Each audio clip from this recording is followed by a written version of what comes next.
«Эй, что это у тебя там?» «Щенок! Пацаны, гляньте, какой маленький, дай посмотреть!» Один из подростков потянулся к мохнатому комочку. «Убери руки! Не дам! Ты его замучаешь!» Лариса крепче прижала к себе щенка. Тот дрожал и тыкался мордочкой в плечо Ларисы. «А ну, дай его мне!» Долговязый подросток ухватил щенка за шерсть и дернул. Щенок забился в руках Ларисы и заскулил. Остальные подростки громко засмеялись. «Серега, ты ему клок шерсти вырвешь!» — крикнул кто-то из мальчишек. «Пусти!» — закричала Лариса. «Что тут у вас?» — раздался за спинами подростков грубый голос. Мальчишки оставили щенка и повернулись на голос. «Они у меня щенка отнимают», — пожаловалась Лариса подошедшему парню, который был немного постарше. «Это не твой щенок. Ты его на улице подобрала?» Огрызнулся один из подростков и снова попытался вырвать его из рук девочки.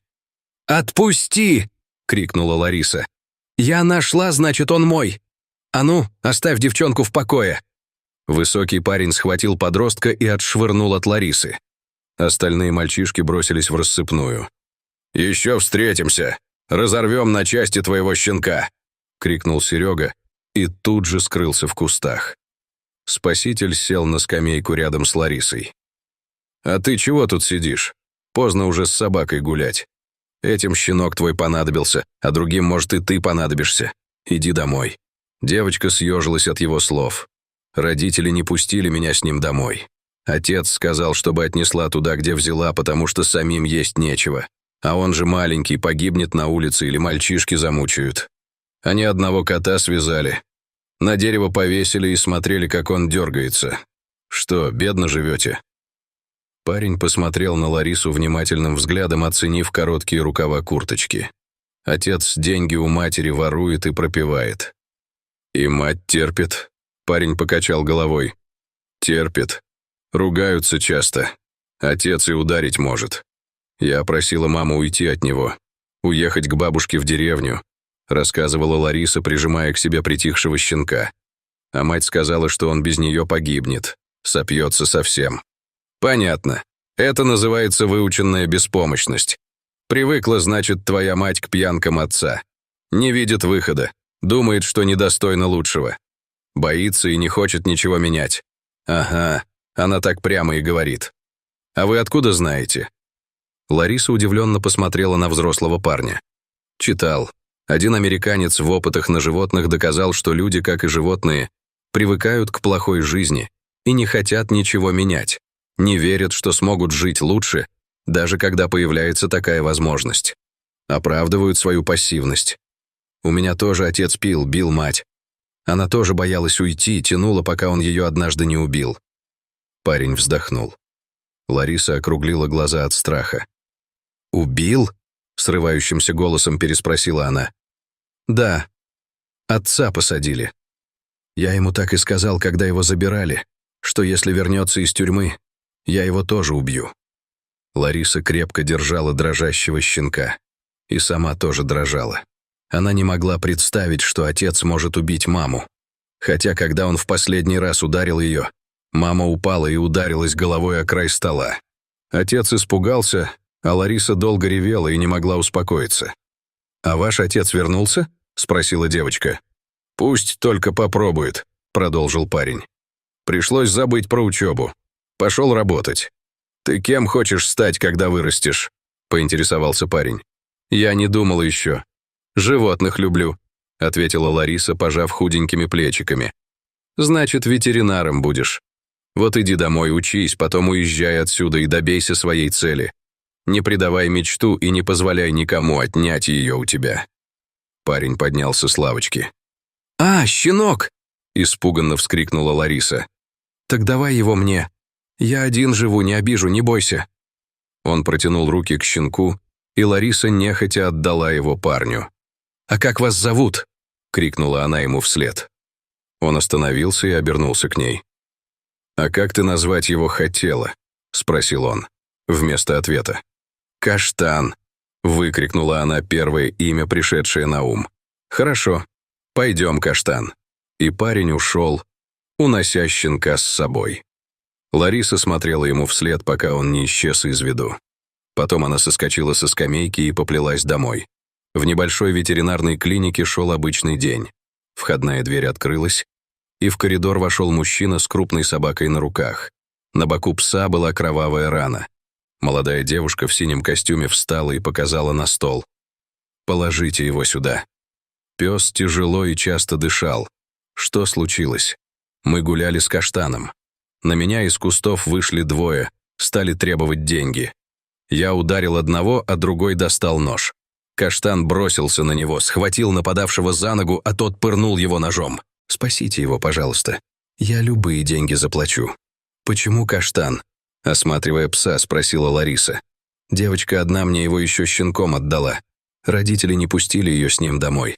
Она сказала, что хотела назвать его Каштан».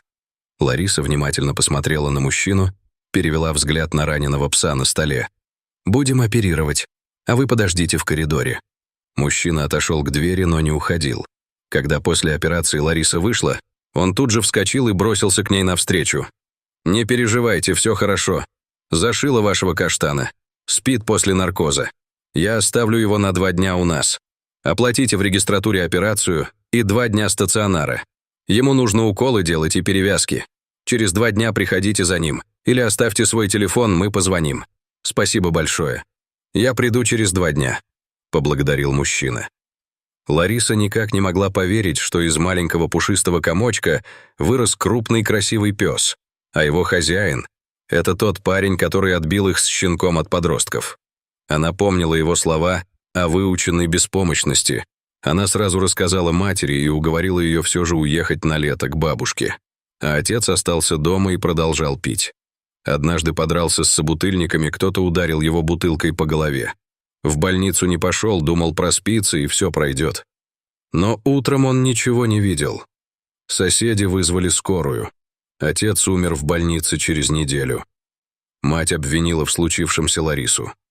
Если бы не уехали в деревню, не оставили его одного, ничего этого не случилось бы. После смерти отца мать замкнулась в себе. На Ларису не обращала внимания. Иногда за целый день не произносила ни слова. После окончания школы Лариса поступила в ветеринарное училище. В прошлом году мать познакомилась с мужчиной. Тот тоже пил, но не так сильно, как отец. Не бил хотя бы. Она ушла к нему, оставив Ларису в их квартире. Но она уже начала работать. Справлялась одна. С матерью они до сих пор общались натянуто и редко. Каштан быстро шел на поправку, но хозяин не пришел за ним ни через 2 дня, ни через 3. «Лариса Григорьевна, мы не можем больше держать пса у нас. Проплачено только 2 суток», – ворчала директор клиники. Лариса забрала Каштана к себе домой. Он грустил, слонялся по чужой квартире, заглядывал ей в глаза, отказывался от еды. «Случилось что-то с твоим хозяином, но он обязательно придет за тобой, вот увидишь. Нужно есть и подождать», — уговаривала Лариса Каштана. Через 2 недели они с псом возвращались с прогулки. Вдруг Каштан сорвался и бросился в сторону. Лариса побежала за ним и увидела, как мужчина с перевязанной рукой сидит на земле, а Каштан лижет ему лицо и скулит от радости. «Спасибо большое, что взяли его к себе. Мне рассказали в клинике, дали ваш адрес», — сказал мужчина, подошедший Ларисе. «Вы очень выручили меня. Я попал в аварию на следующий день». Он внимательно посмотрел на нее.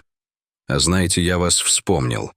Вы та девочка, которую 10 лет назад родители не пустили домой с щенком. Никогда не думал, что мы встретимся. Вижу, девочка послушалась меня и осуществила свою мечту. Стала ветеринаром. Я запомнила про выученную беспомощность. Но это не помогло спасти отца. Он умер после драки». Лариса рассказывала без сожаления. «Спасибо вам большое. Ну что, Каштан, пойдем домой?» Мужчина сделал несколько шагов в сторону, но Каштан не пошел за ним. Он стоял и смотрел то на хозяина, то на Ларису. «Эй, предатель, ты что? Ко мне!» Но Каштан не сдвинулся с места. Он посмотрел на хозяина и залаял, потом опустил к земле морду и заскулил. «По-моему, вы ему понравились, он не хочет с вами расставаться». Мужчина развел руки в стороны. Меня зовут Михаил, а вас? А знаете что? Пойдемте ко мне, вы же только что из больницы.